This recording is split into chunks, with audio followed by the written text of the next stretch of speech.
Okay. So नमस्कार मराठी विश्वसख्या. आज आपण पुन्हा भेटत आहोत. आजचा इंटरव्ह्यू आहे रेखा मोसळे बरोबर. आणि हा प्रोग्राम आम्ही नवरात्रीसाठी का केला? नवरात्रीला आपण आता पॅन्डेमिकच्या अगोदर मागच्या वर्षापर्यंत आपण सारखे एक गरबावरून दुसऱ्या गरब्याला जात होतो. खूप प्रोग्राम्स असायचे, हळदी कुंकू बोलू सगळ्याला आपण बायका इकडे तिकडे कायम फिरत होतो. पण ह्या वर्षी हे सगळं नाहीये. तर मी असा विचार केला की आपण नारी शक्ती, नवरात्रचा नारी शक्ती हा एक कल्पना सूत्र धरून काहीतरी आपण ह्याच्यावर प्रोग्राम करावा. आणि घरीच आहोत, झूम वरती इझिली कॉल्स घेता येतात आपल्याला. सो म्हटलं का नाही, आपल्या फ्रेंड सर्कलमध्ये असे खूप लोक आहेत जे खूप काय काय करतायत. So one of the people I know very closely नाव is Rekha Mosale. So I have just met her. तिला भेटून ओनली कपल ऑफ मंथ्स झालेत, राईट? जून मध्ये मी तुला अशी भेटली. मी तिच्या नवऱ्याला एका हाईक वरती भेटलेले होते. पण रेखाची ओळख आता नुकतीच झाली. आणि आपलं मराठी विश्वाचा आर्ट ॲट होम सिरीज जे आम्ही पॅन्डेमिकच्या वेळी सुरू केलं होतं त्याच्यात हिचा खूप हातभार होता. रेखाने खूप छान वारली पेंटिंग शिकवली सगळ्यांना. आणि जे पैसे गोळा केले आम्ही, ते एक स्वरूप वर्धिनी म्हणून एक ऑर्गनायझेशन आहे, त्याच्यासाठी ते पैसे सगळे गेले. रेखाने खूप पेशंटली सगळं ऐकलं आणि काय करायचं आहे खूप चांगलं शिकवलं. अजूनही लोक तिच्या वारली पेंटिंग बद्दल विचारतात की कोण होती, कसं आहे, छान केलं, आम्हाला खूप मजा आली. आणि रेखाबद्दल पण थोडंसं मला कळलं तेव्हा. स्वरूप वर्धिनी, सेव्ह इंडियन फार्मर्स अशा काही संस्थांबद्दल त्यांच्याबरोबर तिचं हे आहे, काय म्हणतो, येणं जाणं आहे. ती त्यांच्यासाठी काय काय करत असते.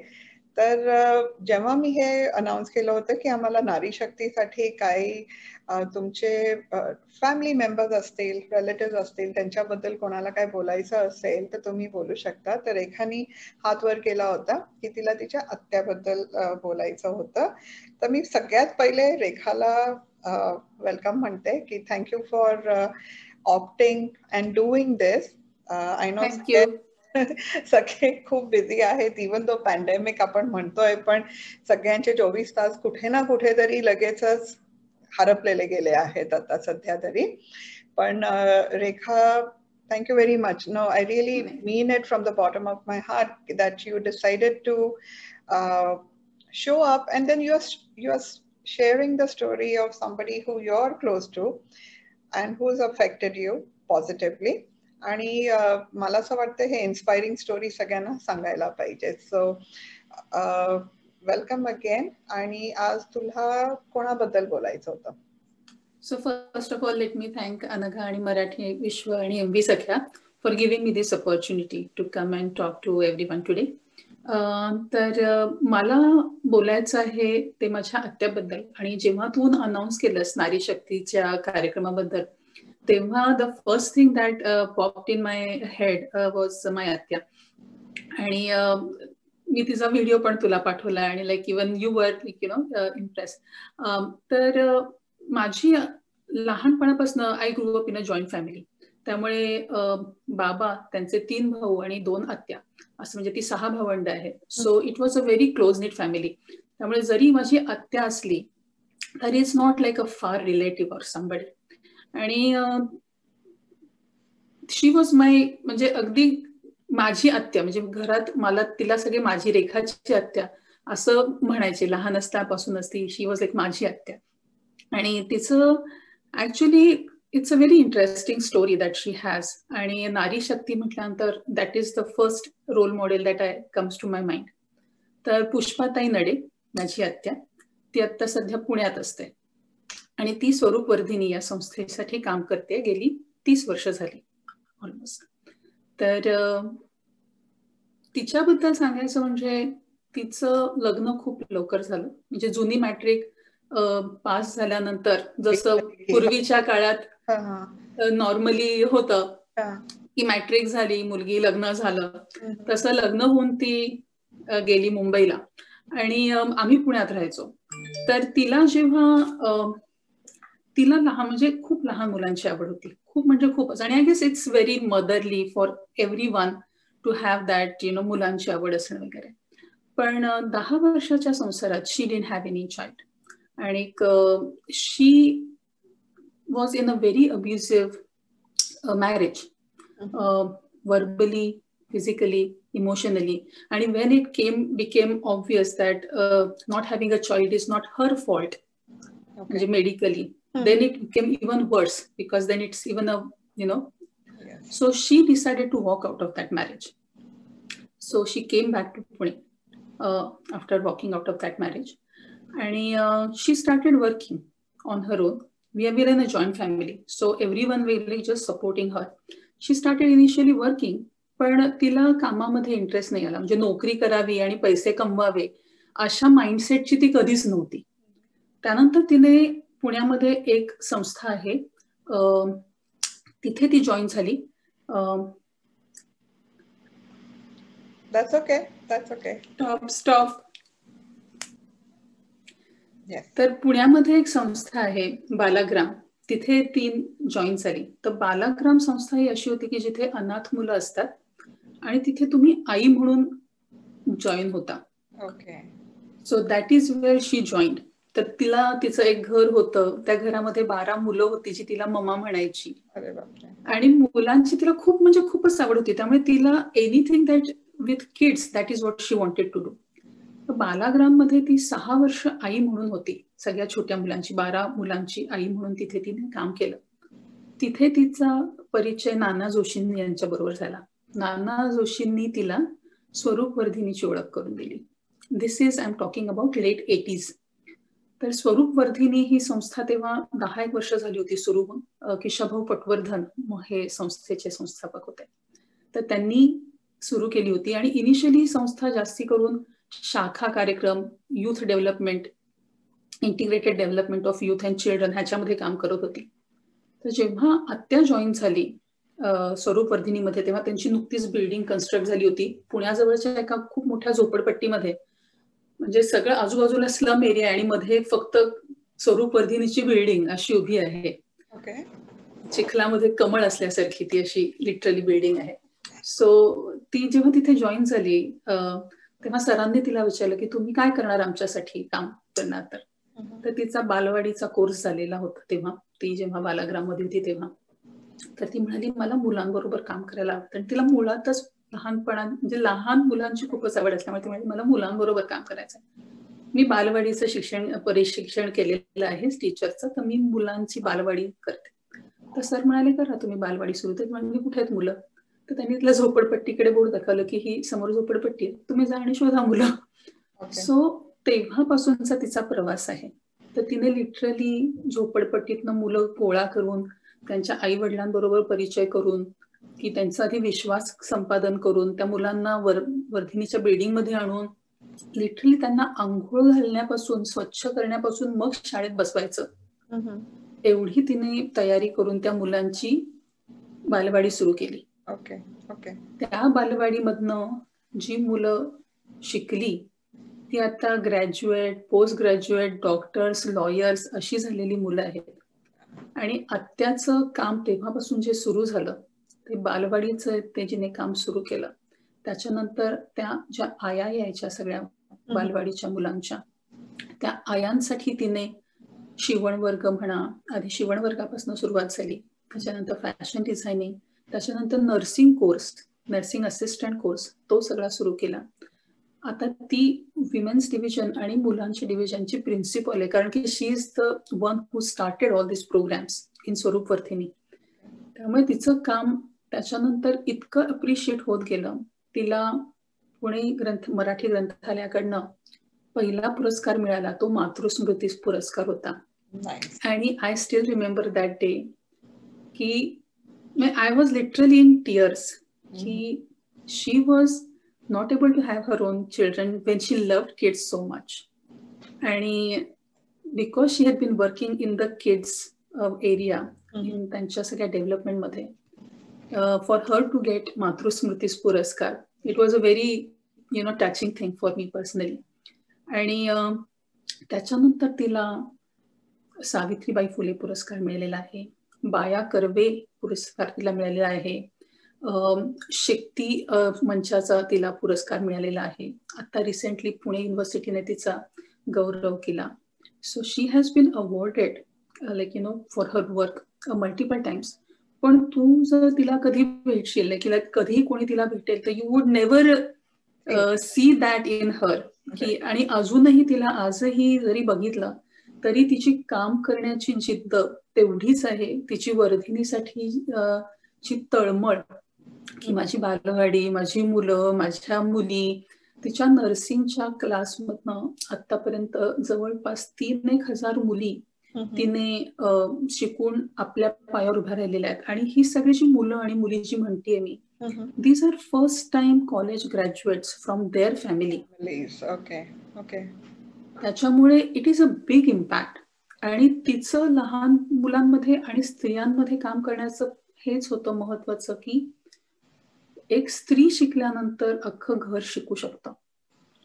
आणि शिक्षणावर त्यामुळे तिचं, आणि तसं पटवर्धन सर जे होते वर्धिनी मधले, त्यांनी सुद्धा शिक्षणावर खूप भर दिला होता. त्यामुळे ही स्वतः जरी जुनी मॅट्रिक पास होती तरी आफ्टर जॉईनिंग वर्धिनी तिने तिचं BA कम्प्लीट केलं. त्याच्यानंतर MA कम्प्लीट केलं समाजशास्त्रामध्ये. So not only she educated herself, she became a role model for other women to show that you can learn, you can, no matter what age, you can learn. तिच्या इतक्या छान छान तिच्याकडे असे प्रसंग आणि गोष्टी आहेत ह्या मुलींच्या, आणि how she has help them. तर एक तुला अगदी टचिंग गोष्ट म्हणजे मला आवडलेली किंवा really hats off to her. तिच्याकडे नर्सिंगसाठी जॉईन झालेल्या मुली होत्या काही. तर त्यात एक मुलगी होती ती पाषाणवरनं यायची. म्हणजे पुण्यामध्ये पुणा स्टेशनच्या इथे स्वरूप वर्धिनी संस्था आहे आणि पाषाण इज प्रिटी फार. म्हणजे सगळं तास तरी पुढे आहे. म्हणजे पुणा स्टेशन पर्यंत यायला तर सहजच 1.5-2 पण लागू शकतात. 2 तास. आणि तिचं घर म्हणजे पाषाणला उतरल्यानंतर सुद्धा म्हणजे तिथे there is no straight road to go. म्हणजे असं डायरेक्ट रस्त्या नाही किंवा बस नाही किंवा रिक्षा नाही. यू हॅव टू क्रॉस पायी एक डोंगर पलीकडे क्रॉस करून जायला लागतं. अशी त्या मुलीची तिकडून ती मुलगी यायची सिच्युएशन होती. आणि अगदी सिन्सिअरली यायची रोज. आणि ती 3 दिवस आली नाही. तेव्हा आत्यानी चौकशी केली की काय आली नाही ही मुलगी, कुठे, तिचा फोन नंबर पत्ता शोधला तिचा, आणि ती पाषाणला गेली त्या मुलीला शोधायला. म्हणजे काय झालं, 3 दिवस का आली नाही. तर तेव्हा कळलं तिथे गेल्यानंतर की त्या मुलगी म्हणजे ती जी मुलगी ती स्वतः आई होती. तिला 3 मुली होत्या आणि तिचं धाकटं बाळ गेलं. ते पण कसं गेलं की ती मोठी मुलगी जी होती तिची आईला शाळेत आईला शिक्षण करता यावं म्हणून त्या दोघी मुली त्या धाकट्या बहिणीची काळजी घ्यायच्या, बेबी सिटिंग करायच्या त्या धाकट्या बहिणीसाठी. आणि आईने काय सांगितलं होतं की काळजी कशी घ्यायची बहिणीची आपल्या, तर ती रडायला लागली तर तिच्या तोंडात एक भाकरीचा तुकडा टाकायचा आणि मग ती चघळत बसेल, कारण की तान्ह बाळ होतं, 4-5 महिन्याचं बाळ. तसं ती 4-5 महिन्याचं बाळ सोडून ही नर्सिंग कोर्सला यायची. आणि एक दिवशी जेव्हा त्या धाकट्या मधल्या मुलीची जेव्हा पाळी होती मुलीला सांभाळायची, आपल्या धाकट्या बहिणीला सांभाळायची, तेव्हा ती तो भाकरीचा तुकडा तिला द्यायला विसरली. आणि तिने जोरात बहीण रडते म्हणून झोका घातला आणि ती थोड्या वेळाने ती शांत, आवाज बंद झाला रडण्याचा आणि ही खेळण्यात निघून गेली. आणि जेव्हा ही आई घरी आली तेव्हा ते बाळ गेलेलं होतं. तर तरी सुद्धा ती मुलगी म्हणजे ती आई तिने पुढे येऊन पुष्पाताईंनी हेल्प केली म्हणून किंवा मदत, त्याचा आधार मिळाला म्हणून आपलं शिक्षण पूर्ण केलं. त्या दोन्ही मुलींना कॉलेज ग्रॅज्युएट केलं स्वतःच्या. सो तिच्या म्हणजे not just that she has started the programmes, पण प्रत्येक मुलीबरोबर, प्रत्येक म्हणजे बालवाडीत येणाऱ्या प्रत्येक मुलाबरोबर, एक रिलेशनशिप, प्रत्येक कुटुंबाबरोबर किंवा प्रत्येक नर्सिंग कोर्सच्या मुलीबरोबर त्यांची काय कथा आहे, त्यांची पूर्ण रिलेशनशिप बिल्ड केलेली आहे तिने, की not only that she has listen to their story, she has connected with them, given them the support, the moral support needed. And that is really, she connects to people on that personal level, each one of them. That is what I really find very fascinating and very admirable about her, की the way she can connect personally. आणि मला तिचं ते खूप म्हणजे खूपच आवडतं, आणि I really try my best to I'm hoping to be able to get at least little bit part of that. पण she is my inspiration त्या बाबतीत, की connecting to people. नाही, आणि तू खूप स्टोरी खूप छान सांगितली.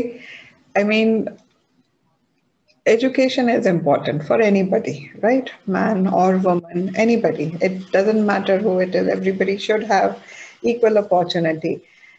पण त्यात पण बाईचं शिक्षण, it really matters, because त्याच्या पुढे तुमचे जे ऑफस्प्रिंग असतात त्या बाईचे, they will look at that and go forward, right? Very true.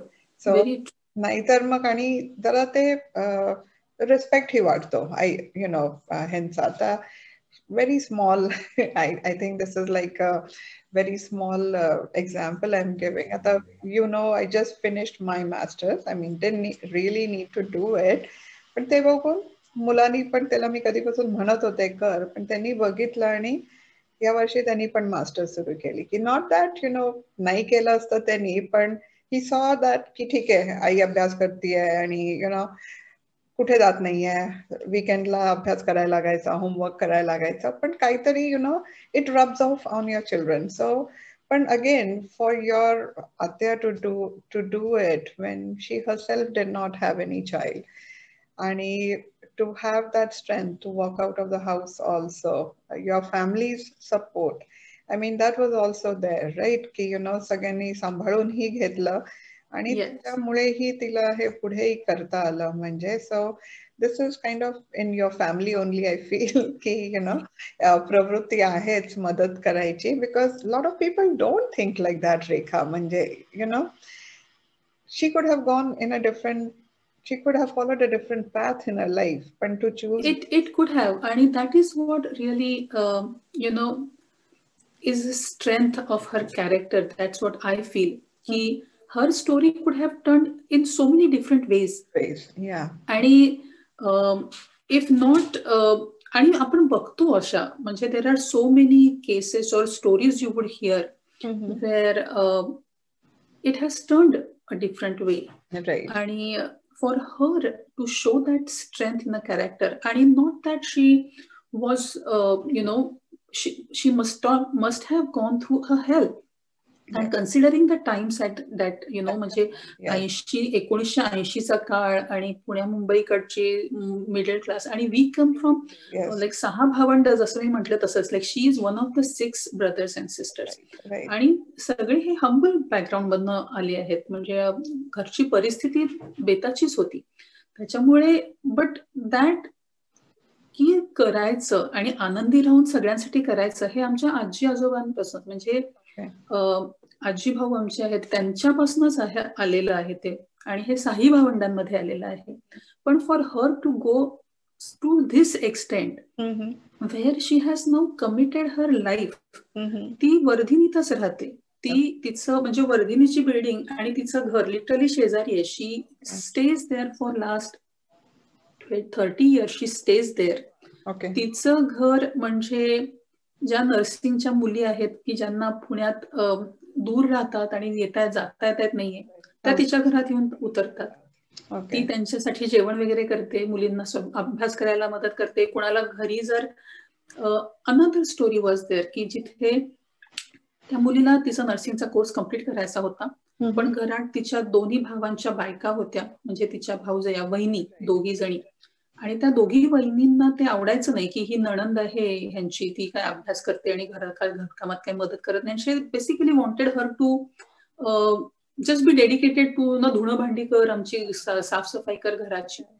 पण आत्याने सपोर्ट केलं तिला की तू एक्स्ट्रा तास अजून 2 तास लवकर ये किंवा लेट बस इथे वर्धिनीमध्ये माझ्या समोर बस, तुला इथे तुझा अभ्यास कम्प्लीट कर.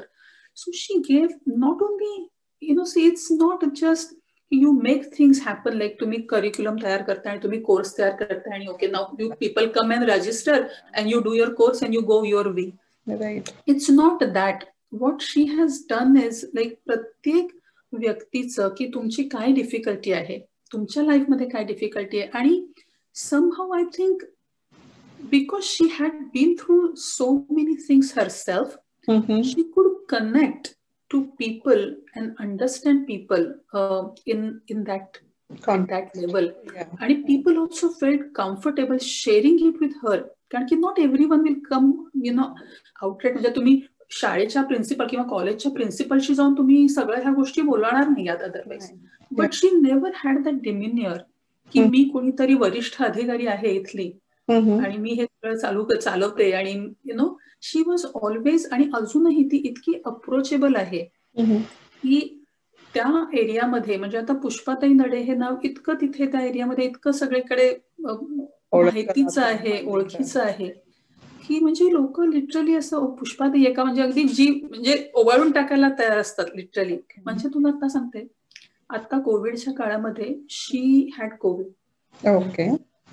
आणि ती एकटी राहते घरात तिकडे, आणि आता कोणी मुली वगैरे नव्हता तिच्याकडे कारण कोविडमुळे सगळे घरीच गेलेले आहेत सध्या, तिथे जवळपास कोणी नाहीये.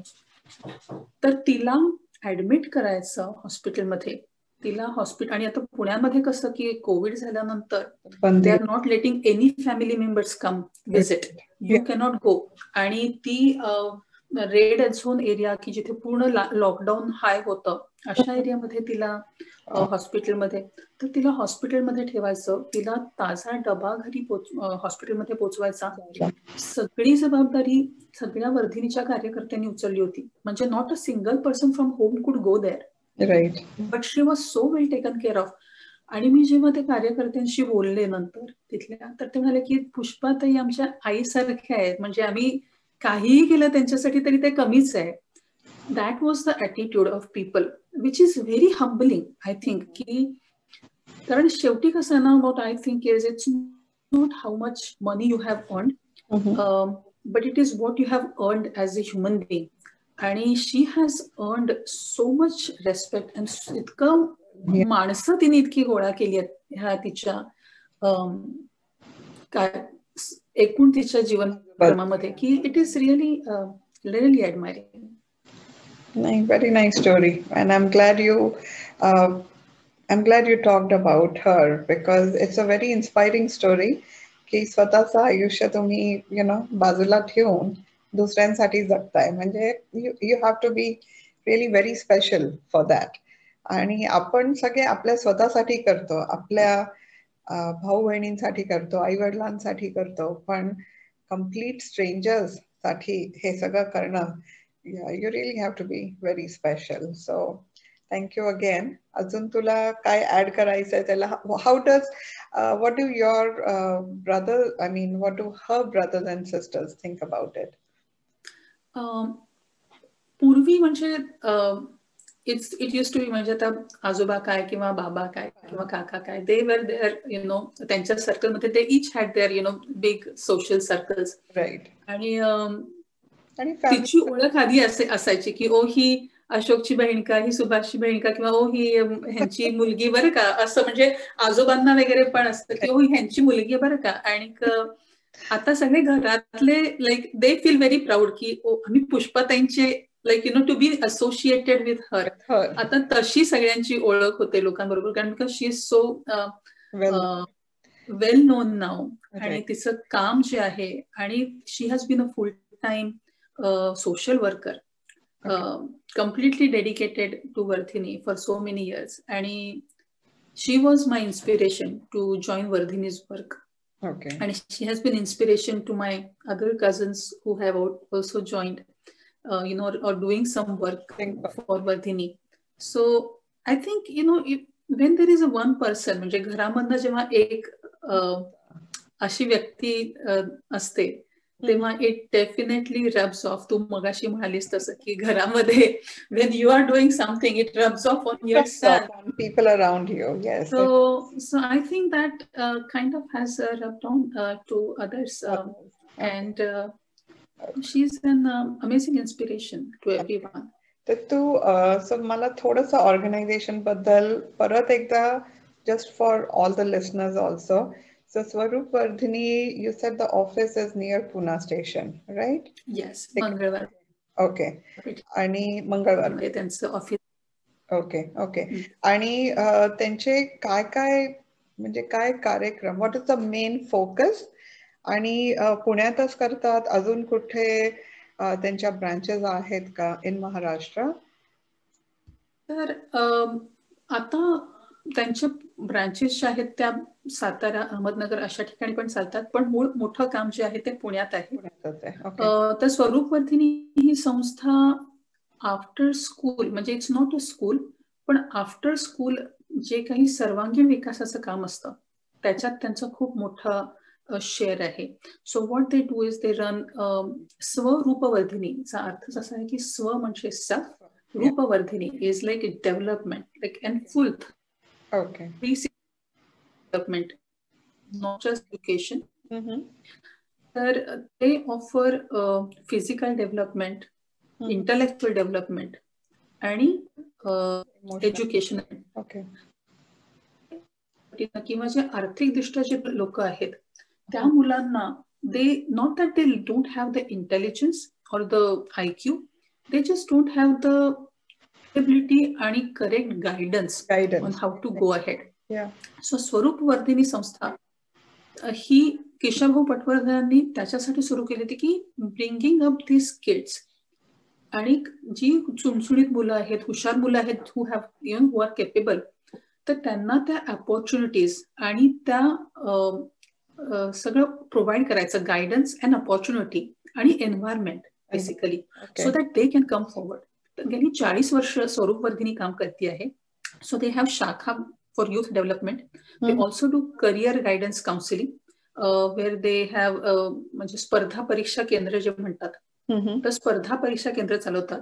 तर आतापर्यंत म्हणजे ही सगळी जी मुलं जी शिकली आहेत स्वरूप वर्धिनीमध्ये, like first time, as I said, first time त्यांच्या आपल्या घराण्यातनं कोणीतरी कॉलेजला गेले अशी घरातनं आलेली ही मुलं आहेत. आणि they have been IPC officers, law doctor, म्हणजे आता पोलीस कमिशनर्स किंवा गव्हर्नमेंटमध्ये स्पर्धा परीक्षा केंद्रांमधून आपले मुलं पास होऊन त्यात गेलेली आहेत. आणि महिला विभागामध्ये ॲज आय सेड की नर्सिंगचं आहे. So they do women empowerment work also, where is nursing, शिवणकला आणि बचत गट जे असतं बायकांसाठी, सो त्यात ते बायकांना मदत करतात. नर्सिंगचं आपलं जे काम आहे ते पुण्या व्यतिरिक्त अजून माले आणि वेल्हे या जवळपासचे जे पुण्यामधले जे सबब्स आहेत तिथे पण चालतात. आणि ग्रामीण डेव्हलपमेंटचं पण काम चालतं. सो दुसऱ्या गावांमध्ये जाऊन तिथले त्यांच्या लोकांचं म्हणजे लाईक गेटिंग टुगेदर, आणि मग आता आपण कुक्कुटपालन आहे किंवा असं काही प्रकल्प चालू करायचे. So that type of work is also done. तर मुळात म्हणजे विवेकानंदांची जी स्कूल आणि एज्युकेशनची जी कन्सेप्ट होती की ती education should be not only just to आर्थिक नसावं, की it should be like a full development असावं. बरोबर. सर्व दृष्टीने, not only spiritual, emotional, intellectual and educational, everything inclusive. That is what education should do, and that is what Swaroop Vardhini has been trying to do. Okay. For last 40 years successfully. मग तू तुझ्या आत्यांना सांगितलं की तू आज त्यांच्याबद्दल बोलणार आहेस, त्यांना माहिती आहे का? मी तिला सांगितलं होतं की मी तिच्याबद्दल बोलणार आहे आज, आणि तिला जेव्हा मी तिला सांगितलं की असं असं कार्यक्रमासाठी मी साइन अप केलाय, काय तू कशाला वगैरे, जसं like she is not a very, पण No, this was very good. This is a feel good story, right? I mean, you have one life to live. आपण हे सारखं म्हणजे I think ही जी म्हण आहे, you have one life to live, people take it in a very different way I should say, people make bucket list. मला थायलंडला जायचं आहे, मला हे करायचं आहे, मला टाइम स्क्वेअर बघायचं आहे. But your aunt really did a very different thing with her life, right? When you look at things, a bucket list is like a vanity list. That's what I feel. बरोबर की you want to satisfy your own vanity, and that's why तुम्ही म्हणता की मला हे करायचं आणि मग लोकांना म्हणजे प्रचार करायचा की मी हे केलं. पण your आत्या took it in a very different way. I mean, तेव्हा तर हे list item नव्हतं, म्हणजे असं काही नव्हतं. I'm just trying to put it in odd perspective की स्वतःचं न बघता, like you said, to आपलं स्वतःचं आयुष्य अजून कोणासाठी अर्पण करा, आणि ते पण पोरांसाठी ज्यांना these are the class of people whom a lot of people don't think about, right? So it's like and they don't have that, they need guidance, they need, and especially from a, if you are from a I should not say, आर्थिक परिस्थिती जिथे हे नसेल, you start thinking about the easiest way out की पोराला इथे कामाला लावून द्या, चहावाल्याकडे द्या. पण शिक्षण तुम्हाला या आर्थिक परिस्थितीतून बाहेर काढेल, पण त्याच्यासाठी पण तुम्हाला काय काय मार्गदर्शन हे करायचं, ते पण त्यालाही गुण लागतो. म्हणजे आणि to do so much with your life and to affect so many lifes in return. आता ही जी सगळी लोक शिकून बाहेर पडली आहेत, त्यांची फॅमिली झाली, त्यांना आता दे हॅव, त्यांचेही भाऊ बहीण असतील, ते त्यांचंही करतायत, right? So in a way, society only benefits from all this. No, and like to come to think of it, actually, की स्वरूप वर्धिनीचं जे काम आहे आणि all their programs, that outreach, की not only की एक मुलगा जरी वर्धिनीत आला तरी त्याच्याबरोबर ते अख्खा फॅमिलीला जॉईन करून घेतात. And they give, not only improve one person, but they give those values to the whole family. आणि दुसरी गोष्ट की जेव्हा ही मुलं, as I said, like first time college graduates in their family, they have gotten jobs, they have gone outside of India, ki they have lifted their families out of that poverty, out of that years and years of life of despair, literally. Despair, yeah. आणि to be able to affect that way, किंवा आता ज्या मुली पण तिच्याकडनं ज्या nursing course करून गेलेल्या आहेत, बरोबर, आणि ह्या मुली पण ज्या आलेल्या त्या अशा, they come from different background, की जिथे कधी नवऱ्यानी alcoholic husband in abusive relationship, they have come back home, किंवा आई वडिलांना वाटतंय की हिचं लग्न करून द्या आणि डोक्यावरची उतरवून टाका आपल्या ओझं वगैरे. कारण की we think that we are in 21st century, but if you actually look at this certain हा जो समाजात एक आर्थिक दृष्ट्या जो दुर्बल असलेला जो स्तर आहे, the way their mindset works, किंवा त्यांची जी अजून विचार करण्याची पद्धत आहे.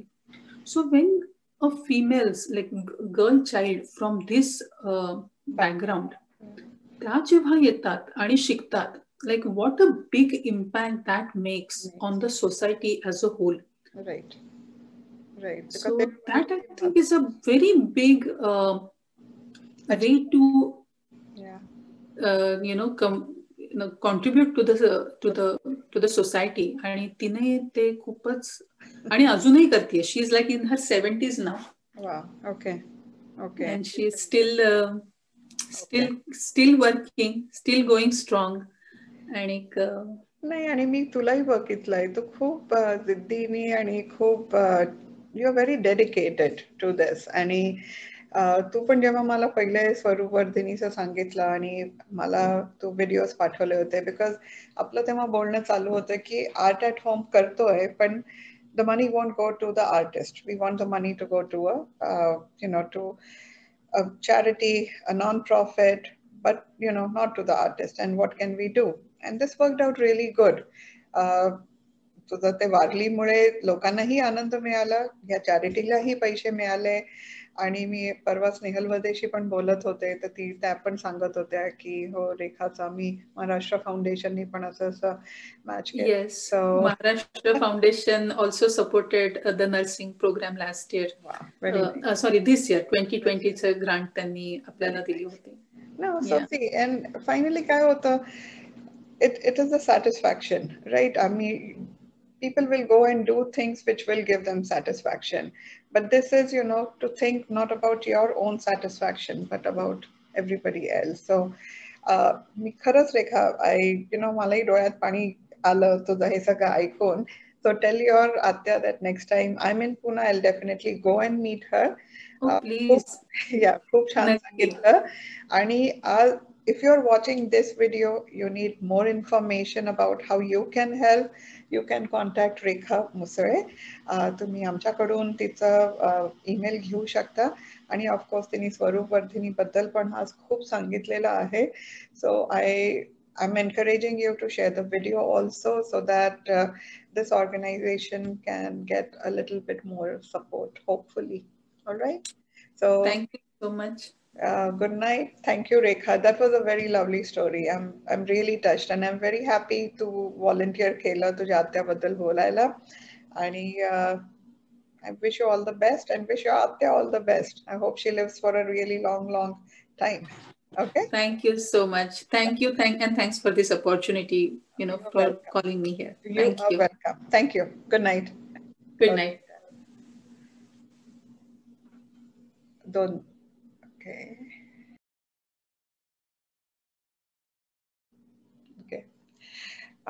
नमस्कार, मी अनघा एरंडे.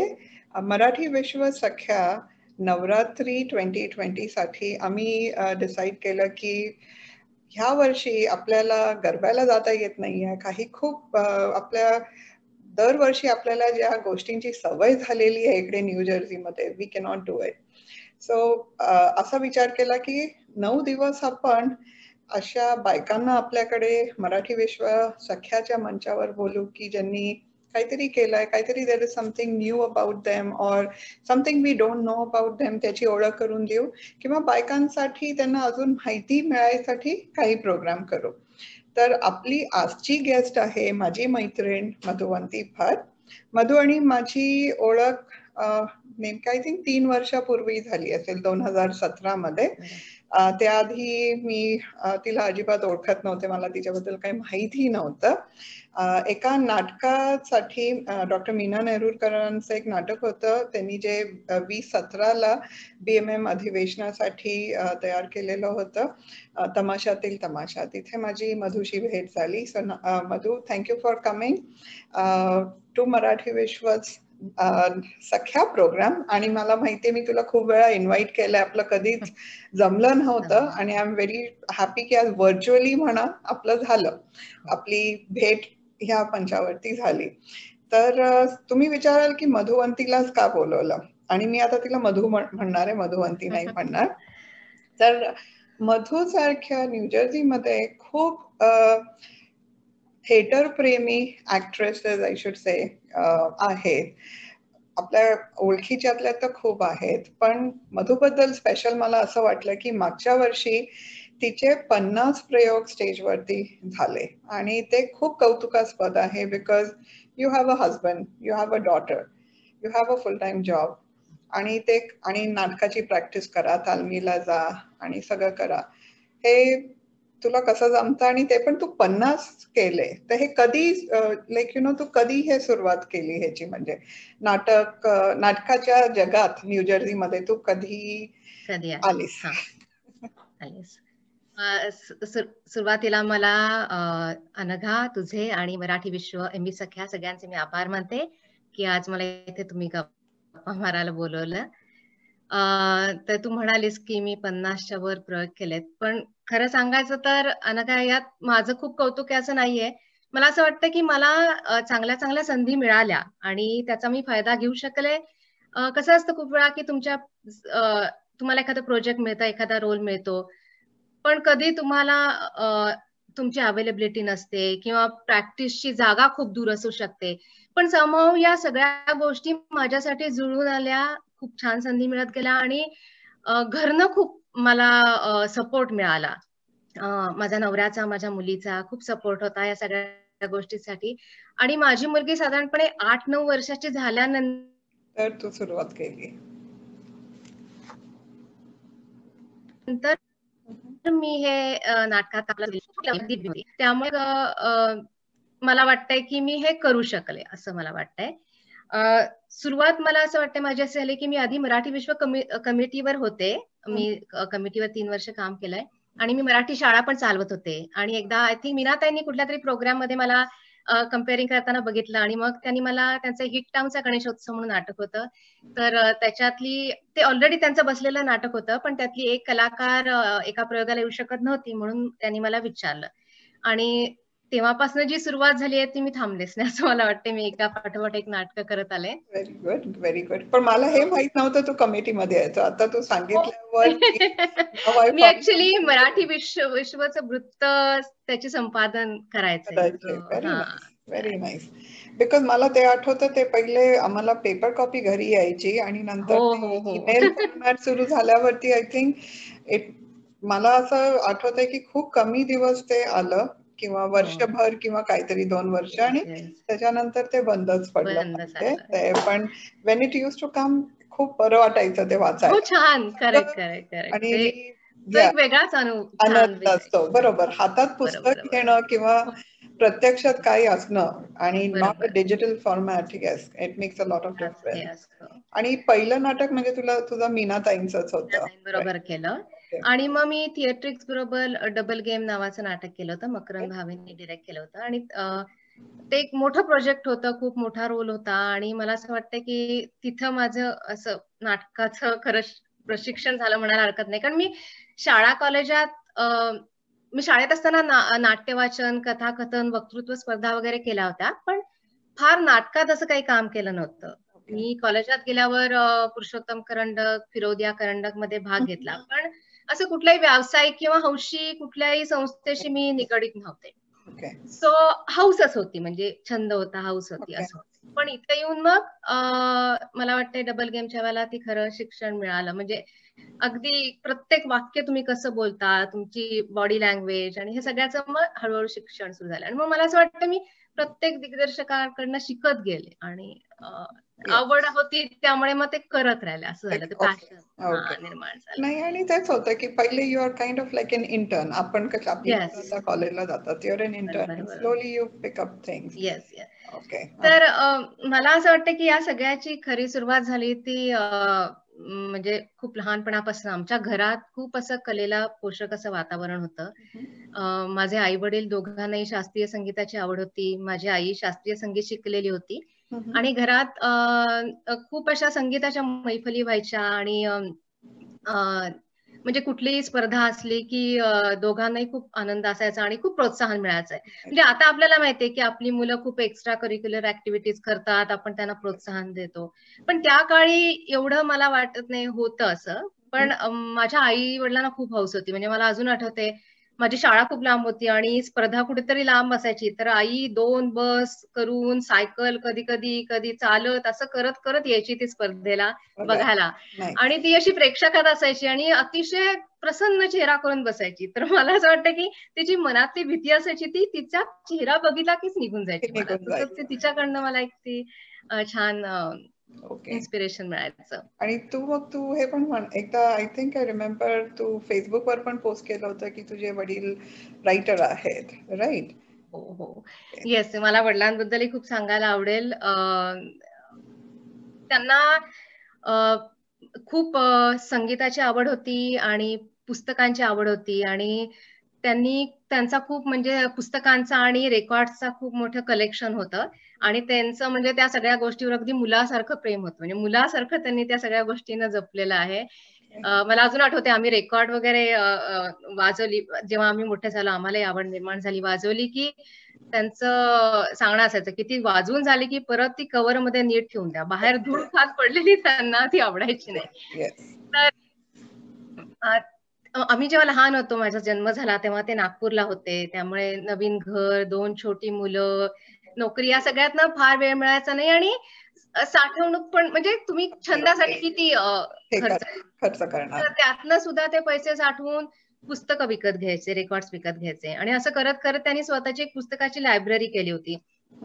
आणि मग ते लोकांना वाचायला द्यायचे आणि मग त्यांनी स्वतःच लायब्ररीचे असे नियम वगैरे तयार केले होते.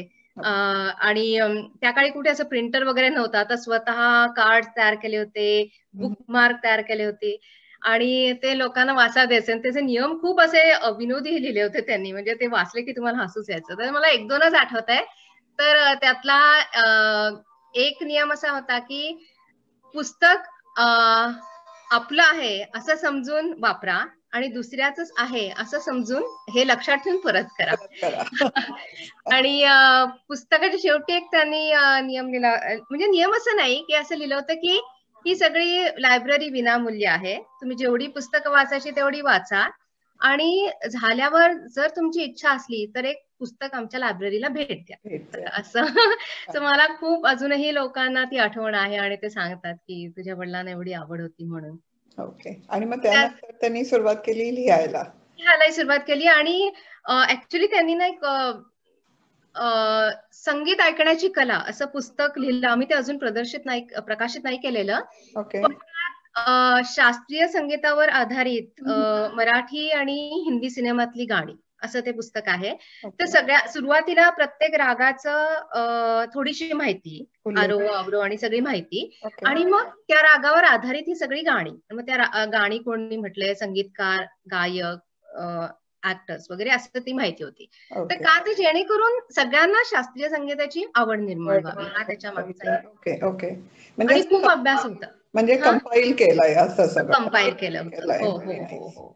आणि म्हणजे मला असं कौतुक वाटतं की त्या काळी काय कुठे गुगल आता आपल्याला काय आपण गुगलवर गेलो माहिती मिळते, पण लायब्ररी हेच त्यांचं रिसोर्स होतं. त्यामुळे खूप अभ्यास वृत्ती होती, म्हणजे ती सतत अशी पुस्तक असायची आजूबाजूला आणि त्यातनं माहिती काढत राहायची. तर मला आठवतं की त्यांनी पक्ष्यांवर एवढी माहिती लिहून ठेवलेली आहे की माझा भाऊ परवा म्हणाला मी सगळे कागद काढले तर खरंच एक पुस्तक लिहून होईल, एवढा त्यांना पक्षी जगताबद्दल आवड होती. पण इतक्यात आम्ही त्यांचं प्रदर्शित केलं, म्हणजे त्यांनी लघुकथांचं एक पुस्तक आहे अस्तित्व, दाखवते. आणि त्यात त्यांनी लिहिलेल्या 11 लघुकथा आहेत. लिहिलं होतं ह्या त्यांनी त्यांच्या तरुण वयात लिहिलेल्या आहेत. त्यामुळे कदाचित कथेत म्हणजे ह्याची भाषा कालबाह्य वाटू शकते, पण त्यांनी जे विषय यात हँडल केलेले आहेत, म्हणजे पती पत्नी मधला विरह, तारुण्यातलं प्रेमाकर्षण, बालपणीचं वेडं साहस, हे सगळे विषय काही कालबाह्य होऊ शकत नाहीत, हे आपण अजूनही हे करतो. आणि वेगळ्या प्रकारच्या कथा, म्हणजे काही नवकथा आहेत, काही ग्रामीण कथा आहेत. सो तुला हवं असेल तर मी त्यातली अख्खी कथा वाचणं शक्य नाही, पण एक ते वाचून दाखव, छोटासा भाग वाचू शकते. तर त्यांनी, मला ही कथा खूप आवडते, त्याचं नाव आहे साहस. आणि आवडते अशासाठी की त्यांना ना लहान मुलांची खूप आवड होती आणि एवढं त्यांचं निरीक्षण असायचं मुलांच्या बाबतीत. म्हणजे माझी मुलगी जेव्हा वाढत होती तेव्हाही मला कळायचं की किती ते लक्ष असायचं त्यांचं आणि कसं तिच्या मनात चाललं असेल या सगळ्यावर त्यांचा खूप विचार असायचा. तर म्हणून मला ही कथा आवडते. तर कथेचं नुसतं सार असं आहे की एक छोटा मुलगा आहे आणि त्याचा भाऊ कुठेतरी टेकडीवर जातो मित्रांना घेऊन, आणि तिथे त्याला करवंदानी लगडलेली झाडं भेटतात आणि तो घरी येऊन खूप सांगतो असं की मी एवढी करवंद खाल्ली, तेवढी करवंद खाल्ली. आता हा भाऊ छोटा आहे, ह्याला तर काय कुणी जाऊ देणार नाही आणि आई बीला विचारलं तर तसं काय पाठवणार नाही. तर त्याची एक छोटीशी मैत्रीण असते, तिला घेऊन तो जायचं ठरवतो. हे साहस त्याचं, आणि तिच्यावर पण थोडं इम्प्रेशन मारायचं असतं मैत्रिणीवर. सो असं सगळं आहे. तर त्यातलं मी शेवट वाचून दाखवते फक्त.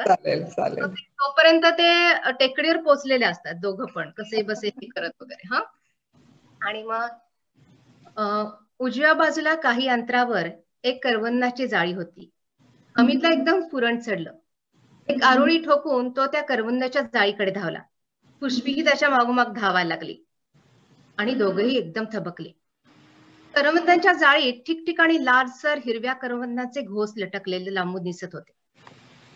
त्यांच्या पायासमोरच जीवाचा थरकाप उडवणारं एक दृश्य दिसत होतं. समोरच पिवळसर पडलेली काही मोठी मोठी हाडं विखरून पडलेली होती. ती हाडं पाहून दोघांची छाती धडधडायला लागली, घशाला कोरड पडली. कापऱ्या आवाजात पुष्पी म्हणाली, इथे वाघ असेल का रे? वाघानं कोणाला तरी खाल्लेलं दिसतंय. बैलाला खाल्लं असेल, कुजबुजल्या सुरात अमित म्हणाला. पायथ्या मागचा गलकात वाढतच चालला होता. म्हणूनच ती माणसं आपल्याला खाली बोलवतात वाटतं. एवढ्यात कुठून तरी डुरकल्यासारखा आवाज ऐकू आला. चमकून दोघांनी एकमेकांकडे पाहिलं. त्यांचं उरलं सुरलं अवसान गळून जायला तेवढं पुरेसं होतं. ताबडतोब त्यांनी उताराची वाट पकडली आणि धडपडत ठेचकाळत त्या टेकडी उतरायला लागले. पायथ्याजवळची माणसं हळूहळू मोठी होऊ लागली. खाली खूपच गर्दी जमली होती आणि त्या गर्दीत मामाला बघून अमितचं काळीज आणखीनच लखलखू लागलं. त्याच्या गुप्त साहसाचा सगळा बट्ट्याबोळ झाला होता. आईला कळलं तर काय होईल हा एकच विचार त्याच्या मनात घंटेसारखा ठणठणत होता. पायथा गाठताच मामानी पुढे होऊन त्याचं बकोट धरलं.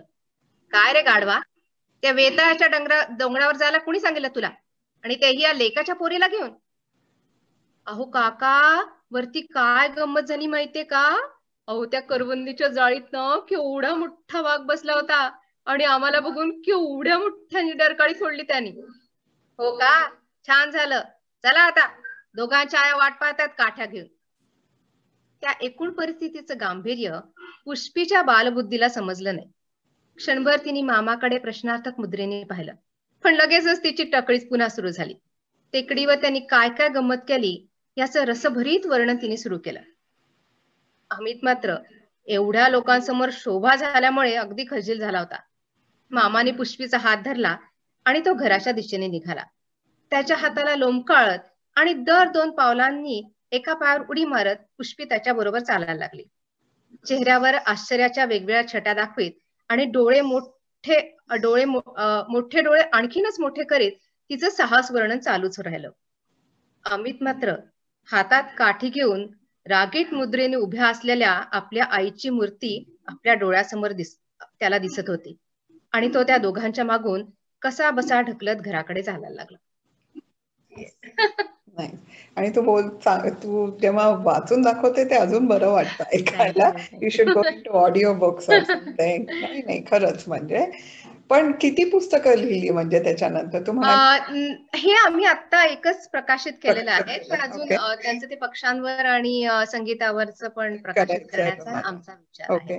आणि पण तसे त्यांनी मासिकातनं वगैरे दिवाळी अंकातनं असे ते कथा. ओके. आणि इलस्ट्रेशन तुझ्या भावाने केलंय? हो हो हो, सगळी इलस्ट्रेशन मला तेही आठवतं तुझ्या फेसबुक पोस्टवरती होतं. गुड आर्टिस्ट, त्यामुळे कधी एखादं दाख दिसतंय. Very nice. आणि पुस्तक एक आम्हाला मराठी विश्वाच्या लायब्ररीमध्ये ठेवायला दे, म्हणजे लोकांना वाचायचं असेल तर ते घेऊन जाऊ शकतील, म्हणजे दॅट विल बी नाईस. आणि आता पुस्तकांचं झालं, अजून तुला बाबांबद्दल काही सांगायचं आहे का? तुझी आठवण दोघांची, आई वडिलांची अशी, to kind of make you artistic, और तू आता म्हणाली की तुला एन्करेजमेंट खूप मिळाली, तू कॉलेजमध्ये पण काय काय केलंय. Did expect you to go on stage like after you were married also? म्हणजे असं काही प्लॅन वगैरे असं काही नव्हतं खरं. पण मी करते ह्याचा त्यांना खूप अभिमान होता, आणि फक्त त्यांनाच नाही तर माझ्या सासू सासऱ्यांनाही खूप अभिमान होता. म्हणजे ते कुणी आलं की त्यांना ते आधी माझं कौतुक सांगायचे की कशी ती नाटकात काम करते. ते तुला सांगते, ते आता ऍक्च्युली तिथे ऍक्टिव्ह अडल्ट कम्युनिटी सारखी आहे तळेगावला, तर तिथे ते राहतात. तर मी तिथे गेले होते तेव्हा त्यांचं आल्यापासून सुरू झालं होतं की तू काहीतरी कर सगळ्या लोकांसमोर. छोटे छोटे प्रोग्राम व्हायचे, पण तिथे इंग्लिश भाषिक जास्त होते आणि मराठी कमी होते. तर मी म्हटलं तर मी काय करू, म्हणजे त्यामुळे मग मी ती आमची वेटिंग नावाची शॉर्ट फिल्म होती, ती इंग्लिश सबटायटल्स होती, मग ती दाखवली तिथे. Okay okay. वाटलं होतं या सगळ्या गोष्टीचं. नाही का, पण असं हे बघ, आय मीन स्टेजवर जायला कॉन्फिडन्स लागतो, right? I mean you know, I mean, I can do it, but I don't think I can act. So when I see people acting, मला त्याचा खूप कौतुक वाटतं, because you have to get into the skin of somebody else, right? तुम्हाला त्यांच्यासारखं विचार करायला लागतो, हावभाव करायला लागतात, बदलायला लागतात, and so that's also a big talent. त्याच्यासाठी पण आता तू खूप डिरेक्टर्स बरोबर काम केलंय. I am not going to ask you your favourite director. नाही, असं सांगणं कठीण आहे. नाही, आय नो कठीण, आणि सगळ्यांकडून तुम्हाला काही ना काहीतरी शिकायला मिळतं, आणि प्रत्येक प्रोजेक्ट हे काहीतरी एक्सपिरियन्स देऊन जातं, राईट. बिकॉज आपल्या पण 4-5 मैत्रिणी असतात आणि सगळ्या मैत्रिणींना काहीतरी वेगळा टॅलेंट असतो जो आपण आपल्याला आवडतो आणि आपण काहीतरी त्यांच्याकडून पिकअप करतो. So same I think with directorship also. तुझ्या मुलीलाही ऍक्ट करायला आवडतं का? नाही, ती कथ्थक डान्स शिकलेली आहे. सो ती स्टेजवर जाते आणि डान्स करते, पण ऍक्टिंग मध्ये असं एवढं नाही. शी इज अ गुड डान्सर. आणि माझा नवरा ऍक्च्युली बॅकस्टेज एवढा तो हेल्प करतो आणि एवढा सपोर्ट असतो मला. सो दॅट इज तेच मला पण तेवढंच येतं बॅकस्टेज हेल्प करा. आणि नाही, ते जास्त महत्वाचं असतं. तुम्हाला ऍक्टर्स मिळतात पण बॅकस्टेज साठी माणसं मिळत नाही. तू म्हणालीस ना की म्हणजे कुठलं नाटक आवडते असं सांगणं शक्य नाही, पण मी काय मला मेन्शन करायला आवडतील की जी माझ्या म्हणजे big part of my life असं मला वाटतं की ती नाटकं. तर मी मगाशी डबल गेमचा उल्लेख केला आणि दुसरं म्हणजे मी डॉक्टर मीना नेरुळकरांबरोबर डॉक्टर आनंदी जोशींवर नाटक केलं होतं. सो मला असं वाटतं की हा रोल मला मिळाला, हेच माझं भाग्य आहे की एवढ्या मोठ्या ह्याचा रोल मला करायला मिळाला. सो तो एक माझ्या दृष्टीने खूप महत्वाचा हे आहे. दुसरं म्हणजे माझ्या दृष्टीने सगळ्यात चॅलेंजिंग रोल मला असं वाटलं की दृष्टीमधला जो मी आंधळ्या बाईचा रोल केला होता, दॅट वॉज मोस्ट चॅलेंजिंग. पण संजयनी आणि आशुतोषनी खूप मदत केली मला त्यामध्ये. मला वाटतं लोकांना मी कुठल्या रोल मध्ये आवडलं असेल तर ती गप्पा विनोदी नाटक होतं आणि मी ह्यालाच केलं होतं नाट्य दर्पणला. थँक्स टू अशोक, त्याच्यामुळे नाट्य दर्पण मध्ये मी खूप काय करू शकले अशोक चौधरींमुळे. आणि तर ते मला असं वाटतं की तो रोल लोकांना खूप आवडला. So maybe I should do more comedy, कारण मी फार केलेलं नाहीये, पण आय शुड. पण या सगळ्यात नाही, मला असं वाटतं मोस्ट फुलफिलिंग एक्सपिरियन्स कुठला असेल तर मी जी जैसी आपकी मर्जी म्हणून अशोक वंजारी यांनी दिग्दर्शित केलेलं नाटक होतं. जसं मला असं वाटतं एखादं नाटक जमून येतं तसं ते झालं होतं.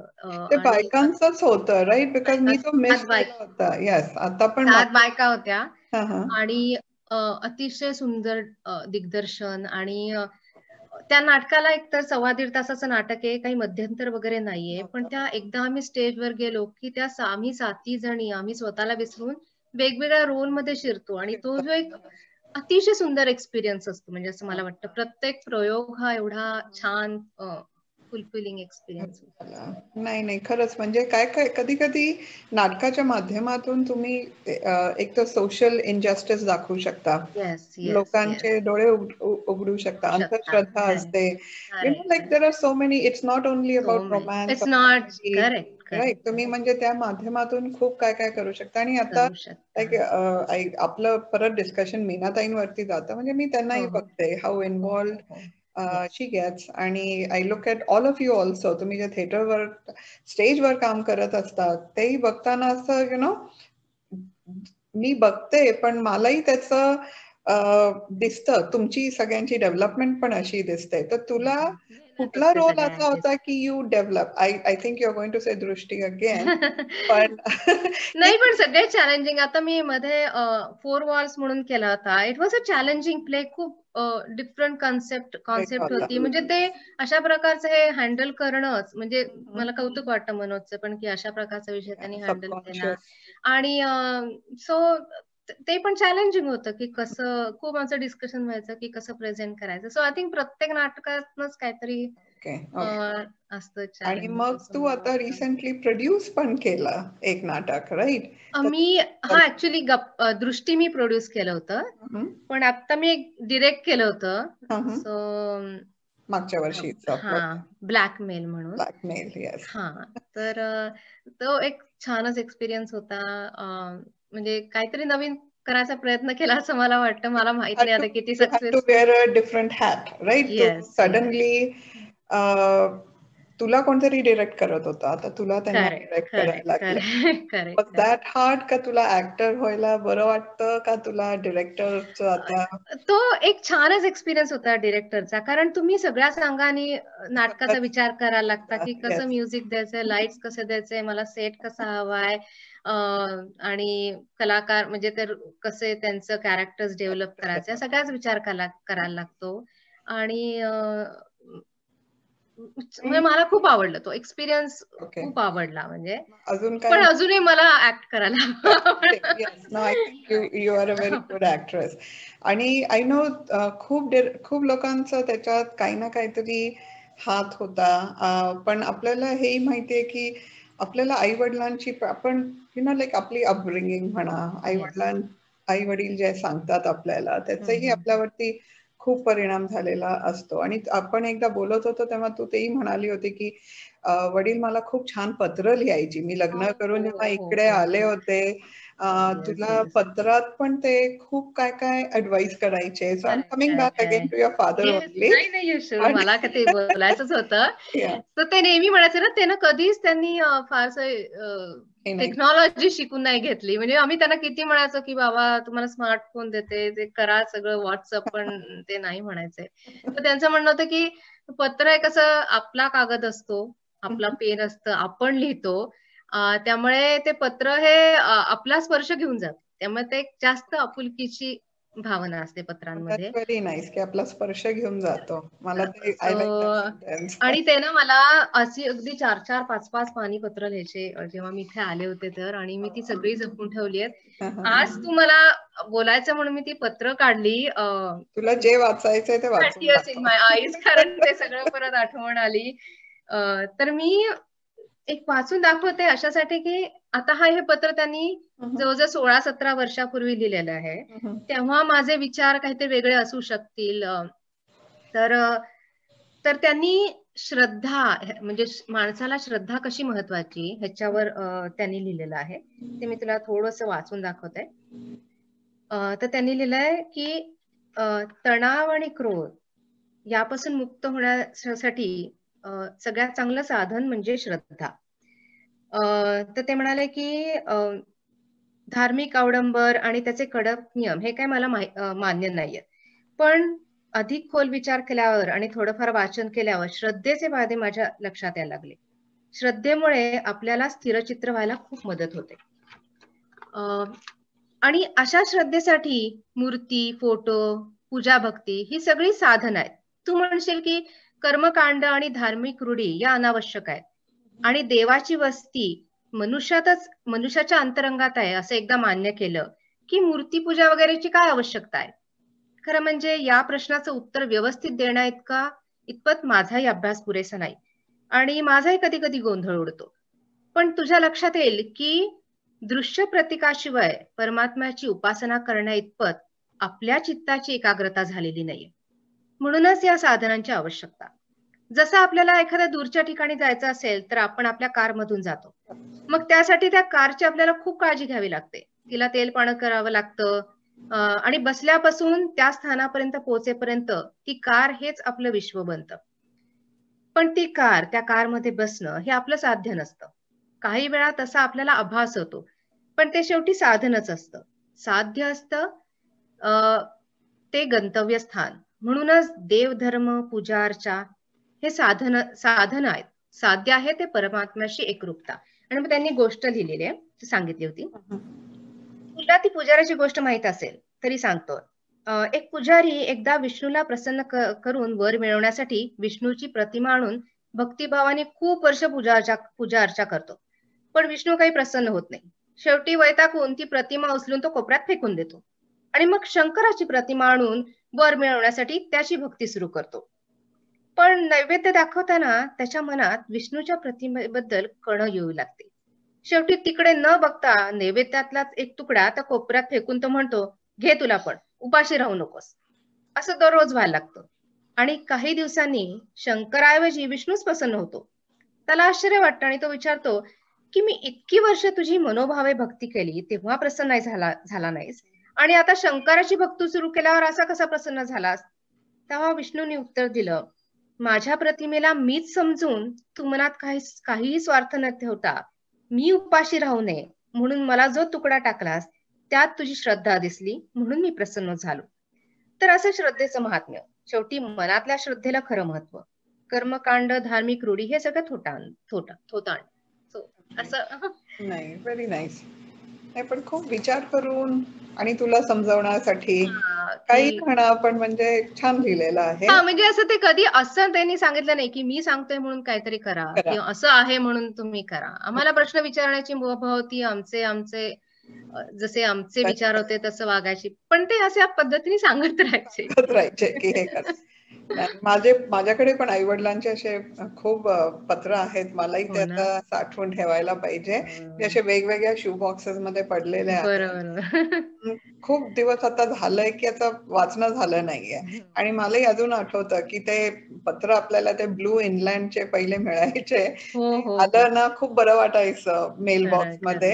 आणि आता असं झालंय की कधी तुम्ही फोन उचलून बोलू शकता आणि you know, but like you said it's different to get a letter. आणि आता मला ते जास्त वाटतं की जेव्हा ते नाहीयेत आणि येस, मला ती पत्र आहेत, पत्र आहेत. I know. नाही, मलाही ते आता आईलाही ते सांगायला पाहिजे. पहिले ते असं खूप लिहायची सगळं, आता तिलाही, आणि सगळी गॉसिप पण कळायची. आणि तिचं म्हणणं असं पण की तुम्ही फोन करता तर कधी कधी मला आठवत नाही काय सांगायचं, काय फॉरगेट आहे, तर पत्रात बरं पडतं, मग ते सगळे करून एक एक गोष्ट लिहित. करेक्ट. ओके. तुला अजून काय सांगायचं आहे का आपल्या वडिलांबद्दल? काय नाही, मला फक्त मी एक शेवटची एक छोटीशी हे सांगते की मला असं वाटतं की फक्त माझे आई वडीलच नाही असं नाही, तर त्या काळातली सगळी लोक एक वेगळंच त्यांचं व्यक्तिमत्व होतं आणि त्यांच्यातली मैत्री असं, त्याच्याबद्दल मला एक सांगायचं आहे की माझ्या वडिलांनी असे खूप मित्र जोडले होते आणि शाळेतले त्यांचे काही मित्र होते, त्यातले एक मोडक सर म्हणून होते. ते ऍक्च्युली पुण्यात SP कॉलेज आहे त्याचे व्हाईस प्रिन्सिपल होते. परशुराम भाऊ. हा.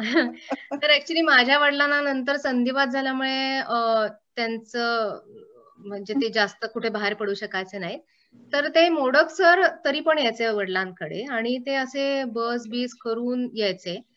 आणि येताना ते घरची झाडात चाफ्याच्या फुलांची फुलं घेऊन यायचे, कधी कडीपत्ता घेऊन यायचे, कधी गावाकडनं आलेले नारळ घेऊन यायचे आणि आले की बाबांना हे सगळं देणार. आणि तर बाबांना ते चाफ्याची फुलं खूप आवडायची, तर ते काय करायचे, ती सगळी फुलं फ्रीज मध्ये ठेवायचे आणि त्यातलं एक एक फुल काढून स्वतःच्या उशाशी ठेवायचं की छान वास येतो त्याचा. तर अशी ती त्यांची मैत्री होती. आणि तुला गंमत सांगते, माझे वडील जेव्हा गेले तर काही दिवसांनी मोडक सर परत घरी आले, माझा भाऊ होता, आणि त्याला म्हणाले की चाफ्याची फुलं घेऊन आलोय, श्यामच्या फोटो पुढे ती फुलं ठेवणार आहे, ही माझी शेवटची तुमच्या भेट तुम्हाला. तो अशी ती मैत्री होती. म्हणजे असं ऐकलं आता विचाराने सुद्धा हे होतं. राईट. पण अशी माणसं आता विरळ, असं वाटतं मला. पण होपफुली हे सगळ्या मेमरीज तुला त्या चाफ्याच्या फुलासारखे काढली की तुला बरं वाटतं. छान बोललीस. I hope that happens. म्हणजे आता शेवटचं तुला एक विचारते मी, कुठल्या तरी एका पार्टीमध्ये तू ती फुलं राणीचं तू काहीतरी एक छोटस बोलली होतीस, म्हणजे I don't know if you remember it. तुला योगेशच्या घरी होतो मला वाटतं. बरोबर. तुला ते आठवतं का? तुला do you remember that scene? तुला बोलता येईल का आता? मला बोलता येईल, पण तो असा जास्त करण्यासारखाच नाही. हा, त्यामुळे तुला बोलू आम्ही परत. परत बोलू. हे सगळं हे झालं की आपण एकदा परत हे करू. आय नो ते, पण तो सीन असा नाही, दॅट्स ओके मधू, असं काही हे नाही. Thank you very much. I know Anagha, खूप मजा आली तुझ्याशी गप्पा मारायला.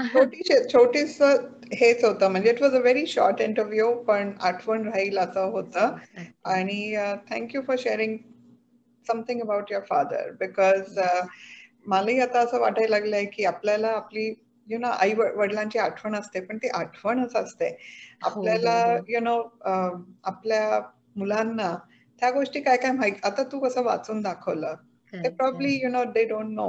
तर हे असं लेगेसी म्हणून पण मलाही आता असं वाटायला लागलंय की I should start a video diary. आणि तुला गंमत सांगते की कसं असतं ना की माझ्या आईला खूप स्वयंपाकाची आवड होती आणि सुंदर स्वयंपाक करायची, पण जेव्हा मी तिच्या बरोबर होते तेव्हा काही शिकून घेतलं नाही आणि नव्हती पण आवड. आणि समाव ती गेल्यानंतर मला आता खूप आवड झाली की तू पाहतेस ना मी किती ते नॉनव्हेज फिश वगैरे ते आता एकदम झाले. तसं वडिलांचे झालं की ते एवढे आम्हाला ना बसवून नॅशनल जिओग्राफी किंवा रीडर डायजेस्ट मध्ये असे वाचून दाखवायचे की प्राण्यांवर माहिती, पक्ष्यांवर. तेव्हा आम्हाला एवढं हे नव्हतं, पण आता खूप मला असं वाटतं की ते काय एवढे पक्ष्यांचं निरीक्षण करायचं. आणि कसं असतं ना, लहान मुलं बघ कशी निरीक्षण करतात. खूप एखादे छोटे काहीतरी खारीकडे बघत बसतील किंवा पक्ष्यांकडे. आपण ती निरीक्षण शक्ती हरवून बसलो असं मला वाटतं, कारण आपलं जीवन एवढं घाईघाईचं झालेलं आहे. तर आता मला असं वाटतं की मी बघते कधी कधी पक्ष्यांकडे की काय तेवढे बघ. तेव्हा काय नाही, पण I hope you get that book done. आणि तुला ह्याच्यातून पण काय काय आय एम व्हेरी शुअर तुला तुझ्या लेटर्स मधून पण खूप अशा आठवणी मिळतील की you can do something about it. Definitely think about audio books. Yes, I will. Thank you so much. Thank you. No, but thank you for coming for Marathi Vishwa Sakhyat Navratri Nari Shakti. Wishing you all the best for your theatre career, and I know I'll keep seeing you again and again. Yes, hopefully for some hike किंवा हाईकवर तर I don't know, मी तर तुला खूप दिवस बघितलं नाही, पण करू आपण, ते पण करू. निरंजननी आताच हाईक टाकल्या होत्या, why don't you join that also. चालेल. Thank you very much. Thank you so much. चलो, good night.